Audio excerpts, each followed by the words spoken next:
fight to save our democracy from Trump's tiny little hands involves a complex set of characters, including Congresswoman Liz Cheney, who was recently purged from her leadership position for refusing to embrace Trump's big lie.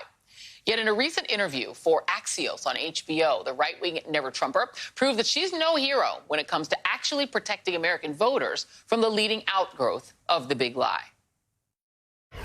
How much culpability do Republican elites have for fertilizing the soil for the big lie? That's not at all how I think about it. You won't be surprised to hear. I think Why? that when you look at things like voter fraud, it certainly exists. I will never understand the resistance, for example, to voter ID. I think you ought to have to show ID to go vote. There's a big difference between that and a president of the United States who loses an election after he tried to steal the election and refuses to concede and then continues to say the election was stolen, suggesting that our democratic process is insufficient of conveying the will of the people. So don't count on Liz Cheney to hold her party accountable for using Trump's big lie to make it harder for people to vote. Got it. Even as a circus of a fake audit resumed today in Arizona, where a make-believe ballot recount is occurring for the sole reason that Trump is a sore loser. And now other states are following suit. Another third-party inspection is set to move ahead in Fulton County, Georgia, where a judge ruled absentee ballots can be unsealed. And just like that, the dominoes begin to fall. Joining me now is Grant Woods, a former Republican Attorney General of Arizona, who became a Democrat during Trump's presidency. And Mr. Woods, thank you so much for being here. Let's first talk about the fake audit itself. I hate calling it an audit because it ain't an audit. It's just, I don't know what you call it. But there was a woman from the Washington Post, a reporter from the Washington Post, went in and volunteered, a national expert on post-election audits. She was asked to be an observer of this, whatever we call this, in Maricopa County. And so she's not a journalist. She's she's a national expert on post-election audits. She writes this: I was stunned to see spinning conveyor wheels whizzing hundreds of ballots past, quote, counters who struggled to mark on a tally sheet each voter's selection for the presidential and Senate races. They had only a few seconds to record what they saw. She wrote, at one point, I overheard some volunteers excitedly discussing a stain on a ballot. It looks like a Cheeto finger, one said, like someone touched it with Cheeto dust. That had to be suspicious, their teammate agreed. It's Banana Republic stuff. Yeah. How worried are you that this will become the norm in any state that Republicans have control and can reproduce this mess? Yeah, Joy, I think that's their plan. We talked a couple of weeks ago that as ridiculous as this is in Arizona, and as easy as it is to lampoon them because they really are clowns, it's a serious thing, and it's part of an overall plan. And I think the plan, what we talked about then, is now coming true. The plan was, let's cast doubt on any place where Joe Biden won in a swing state. And if once they do it in Arizona, they'll come up with something. I don't know what they'll come up with, but they'll come up with some lame thing, and they'll go, oh, see what happened in Arizona? We better check Georgia. We better check Pennsylvania. We better, they'll go right down the line. And when you combine that with suppressing the vote every place that they can, then that gives them some hope that maybe they can win in the future, because they can't win on substance. You left the Republican Party, and you can talk about those reasons why, but have you talked to fellow Republicans, people who might still be in the party, who in Arizona, who see this as a reason to just get out and say, I'm done? I couldn't take it anymore.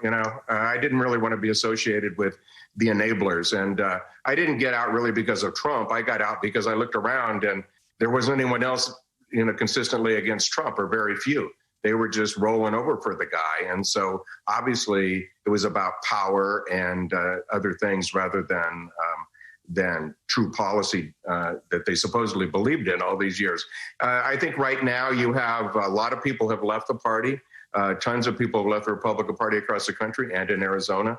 There are about as many independents in Arizona now as there are in the other two parties. So there's a lot of that going on. There's people like myself who switched really for Joe Biden because we believed in Joe Biden and that sort of Democrat, and have been very pleased with him. So but there's a group that's hanging in there, and that's not all bad news. I think it's good news, Joy, because good luck to him. But let's just say here in Arizona, You know, back when I was in college, they had John Rhodes, and Barry Goldwater went and told the president that he had to resign. We had John McCain and the thumbs down. And now, recently, we have our whole board of supervisors standing up. Four of the five are Republicans, the treasurer, the recorder. We have Cindy McCain. We have Jeff Flake. There are a lot of Arizonans who are still Republicans who are saying, no, this is no good. And one thing I think we got to watch for, and I don't know what's going on here, but at the very end of last week, the Board of Supervisors here sent a preservation letter to the Arizona Senate, which you do, saying don't destroy anything. Everything has to be preserved in case of a lawsuit. You only do that if you're seriously contemplating a lawsuit. Is it possible that the Republican Board of Supervisors could sue the Senate here in federal court and try to put a stop to this thing in its tracks? I think it is possible. So I think we have to see what's going on here. I hope so. And if they won't do it, the Justice Department ought to step in. I think that a lot of people agree with you on that. One of the other concerns, though, is that you're seeing people around the country who are engaged in these, challenges to a long completed election, trying to, I guess, overturn it or to just shore up those in the Republican base who believe that the election wasn't real, then turning around and running to be the Secretary of State, to replace people who might have stood up to this in 2020 and replace them with themselves. We were talking at the break about the term kakistocracy, government by the absolute worst people. We're in a position now where we could start to see corrupt people who believe the big lie in charge of elections in this country. How worried are you about something like that? I'm going to be an optimist on that. They're definitely trying it. Of course, they will try it. We have a really good Secretary of State here in Arizona, a great Secretary of State in Michigan. We saw the Republican Secretary of State in Georgia, who, not my favorite. He's kind of a Trumper, but even he stood up and did the right thing. Look, in Arizona, the person who's now running for Secretary of State was at the Capitol on January 6th. He was a Donald Trump elector.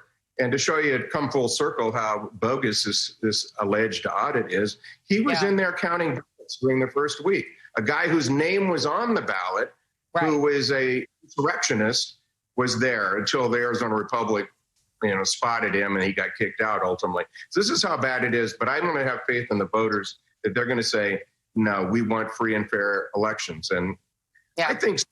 I hope we end the filibuster. To pass the voting rights bill. We need to do it.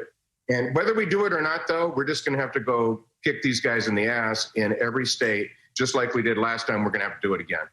Yeah, presuming that they even count the votes and recognize the outcome. So that is the big if. Grant Woods, thank you very much. Really appreciate you. And still ahead, new body cam footage of yet another fatal arrest of an unarmed black man shows police lied in their initial report.